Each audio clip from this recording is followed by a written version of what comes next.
जब जुडिशरी के दो सीनियर जजेस अलग अलग कंट्रोवर्सीज में हों, एक पर हेट स्पीच का आरोप है और दूसरे के घर से कैश मिलने के बाद भी इम्पीचमेंट का सवाल तक ना उठे, तब सिर्फ एक कंट्रोवर्सी नहीं बल्कि सिस्टम के अंदर का छुपा हुआ क्राइसिस सामने आता है। आज हम बात कर रहे हैं जस्टिस शेखर कुमार यादव और जस्टिस यशवंत वर्मा के मामले की, जहां एक तरफ इम्पीचमेंट मोशन स्टक है और दूसरी तरफ साइलेंस है। लेकिन इस सब के बीच एक और चीज दिख रही है, एग्जीक्यूटिव और जुडिशरी के बीच बढ़ता हुआ तनाव। जहां दोनों केसेस में एक ब्लेम गेम सा दिखा है, वहीं दोनों जजेस से जुड़ी एक बड़ी बात सामने आई है और साथ ही सेंट्रल गवर्नमेंट ने उन एलिगेशंस को एड्रेस किया है जहां उन पे इल्जाम ये लगा है कि वे जस्टिस शेखर कुमार यादव को बचाना चाहते हैं। इस इल्जाम को लगाने के पीछे सीनियर एडवोकेट कपिल सिब्बल का भी नाम सामने आया है। पर अब क्या explosive remarks union home minister Amit Shah की ओर से दिखा है, सब कुछ ही इस वीडियो में मौजूद है। अब फ्लैशबैक लेते हैं तो दिसंबर 2024 में जस्टिस शेखर कुमार यादव ने विश्व हिंदू परिषद के एक इवेंट में पार्टिसिपेट किया,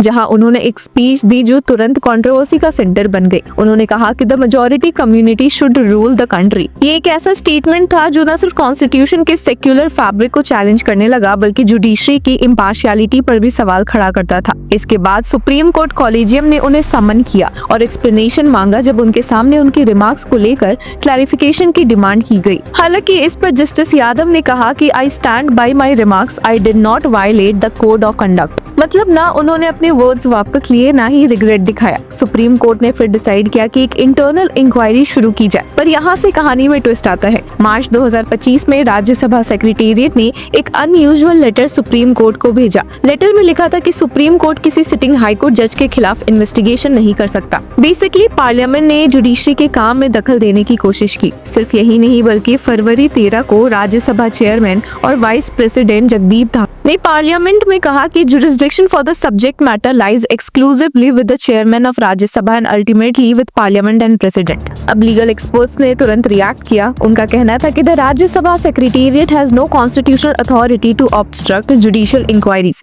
लेकिन फिर भी सुप्रीम कोर्ट ने इंक्वायरी को स्टे कर दिया। ये डिसीजन खुद में शॉकिंग था। क्या सुप्रीम कोर्ट एक ऐसे लेटर के बेसिस पर अपना एक्शन रोक सकती है? क्या ये जुडिशियल इंडिपेंडेंस को कॉम्प्रोमाइज करने वाली बात नहीं है? हालांकि जहां लोगों को लग रहा था कि पार्लियामेंट इस मामले में नेक्स्ट स्टेप लेगी, वही union home minister Amit Shah ने जस्टिस शेखर कुमार यादव के खिलाफ एक्शन के लिए सुप्रीम कोर्ट की तरफ इशारा किया है और साफ साफ कह दिया कि this matter does not fall under the governments jurisdiction. Supreme court should only decide this. अब जब तक लोग इस मामले में कंफ्यूजन से उभरते, वहीं उन्होंने फर्दर जस्टिस यादव की हेट स्पीच और जस्टिस वर्मा के कैश स्कैंडल को अलग अलग कैटेगरी में रखते हुए कहा कि करप्शन और हेट स्पीच एक जैसे नहीं होते। दूसरी तरफ उन्होंने क्लियर किया कि जस्टिस यशवंत वर्मा के खिलाफ इम्पीचमेंट का कोई प्लान नहीं है, भले ही उनके घर से बड़े पैसे मिले हो और सीजीआई के लेटर में उनकी गलती का भी जिक्र हो। अब ये सिलेक्टिव कंसर्न जुडिशरी और एग्जीक्यूटिव के बीच की ऑकवर्ड डांस ऑफ पावर को दिखाता है। एक जज की हेट स्पीच पर इम्पीचमेंट मोशन पेंडिंग है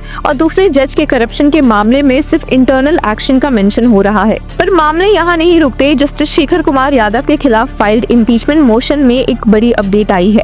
जस्टिस यादव के रिमार्क्स के बाद अपोजिशन एमपीज ने इम्पीचमेंट मोशन मूव किया था। समाजवादी पार्टी के एमपी कपिल सिब्बल ने दिसंबर 13, 2024 को राज्यसभा में नोटिस दिया जिसमें 55 एमपीज के सिग्नेचर्स थे। लेकिन मोशन अब तक स्टक है। और क्यों? क्योंकि अब तक 19 से 21 सिग्नेचर्स वेरीफाई नहीं हो पाए हैं। वेरिफिकेशन में ये भी निकला है कि एक एमपी का सिग्नेचर 2 बार रिकॉर्ड हो गया है। जब एमपी से पूछा गया तो उन्होंने क्लियर किया कि I did not sign twice, there must be an error. Parliamentary procedures के अकॉर्डिंग जब तक सारे सिग्नेचर्स वेरीफाई नहीं हो जाते, मोशन आगे नहीं बढ़ सकता। एक्सपर्ट्स का कहना है कि this is an intentional delay to avoid confronting the issue head on. एक और बार लीगल और पॉलिटिकल सिस्टम्स के बीच में टग ऑफ वॉर दिखाई दी है। अब ये पहली बार भी नहीं था जब जस्टिस यादव के स्टेटमेंट्स हेडलाइंस में आए हो। सितंबर 2021 में उन्होंने काउ स्लॉटर के एक केस में बेल डिनाई करते हुए कहा था कि the cow exhales oxygen. Parliament must declare the cow as a national animal and cow protection must be recognized as a fundamental right of Hindus. उन्होंने ये भी कहा था कि even Mughal Emperor Akbar had banned cow slaughter and that cow protection is an integral part of Indian culture.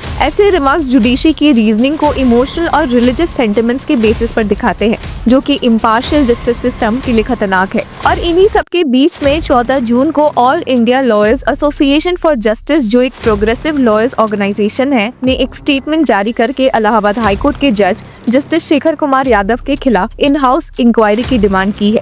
उन्होंने दिसंबर 2024 में BHP के event में दिए गए इस्लामोफोबिक रिमार्क्स को लेकर एक्शन मांगा। AILAJ ने अपने स्टेटमेंट्स में कहा कि बाइगॉटरी is the antithesis of fraternity and the judiciary must not tolerate it within its ranks। अब दिसंबर 2024 में भी AILAJ ने CJI संजीव खन्ना को लेटर लिखकर डिसिप्लिनरी एक्शन की डिमांड की थी, जिसमें उन्होंने जज के रिमार्क्स को derogatory language and disregard for the constitution and Bangalore principles बताया था। लेकिन वाइस प्रेसिडेंट की तरफ से इम्पीचमेंट मोशन एडमिट करने में डिले, सीएम योगी आदित्यनाथ का पॉलिटिकल सपोर्ट और सुप्रीम कोर्ट का इंक्वायरी से पीछे हटना, ये सब देखकर AILAJ ने अब दोबारा स्ट्रॉन्ग इंक्वायरी की डिमांड उठाई है। कमेटी ने वार्निंग दी, failing to act assumes a carte blanche for other जजेस with similar divisive mindset. Justice Yadav ने 8 दिसंबर 2024 को प्रयागराज में VHP के एक लेक्चर में कहा था कि my country is one where the cow, the Gita and the Ganga form the culture, but in your culture from a young age children are exposed to the slaughter of animals. How can you expect them to be tolerant and compassionate? उन्होंने कठमुल्ला जैसे derogatory terms का use भी किया और कहा कि this country and law will function as per the wishes of the majority. अब ये स्पीच वाइडली सीन है एज हेट स्पीच। जुडिशरी की न्यूट्रलिटी पर सवाल उठ गए। सिविल सोसाइटीज ने इसे जज के ओथ और कॉन्स्टिट्यूशनल वैल्यूज के खिलाफ बताया।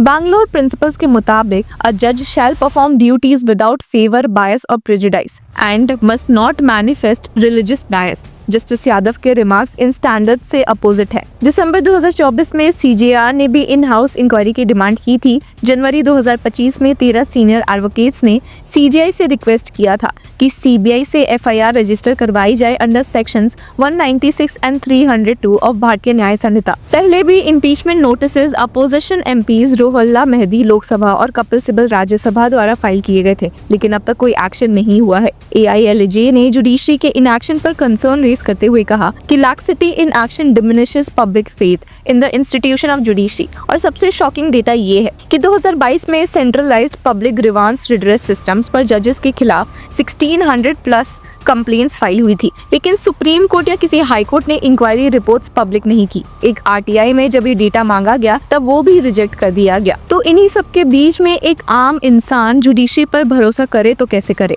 तो इस पूरे मामले में व्यूअर्स आपकी क्या राय है, हमें कमेंट सेक्शन में जरूर बताएं। और तब तक के लिए keep following Law Chakra. Hello law lovers and justice seekers, welcome to Law Chakra. हम आपके लिए लेकर आए हैं कुछ बहुत ही exclusive. Introducing Law Chakra prime membership, जो आपको देगा exclusive access like never before. बनिए लॉ चक्रा की प्राइम मेंबर और अनलॉक कीजिए full potential of legal knowledge. अभी ज्वाइन कीजिए।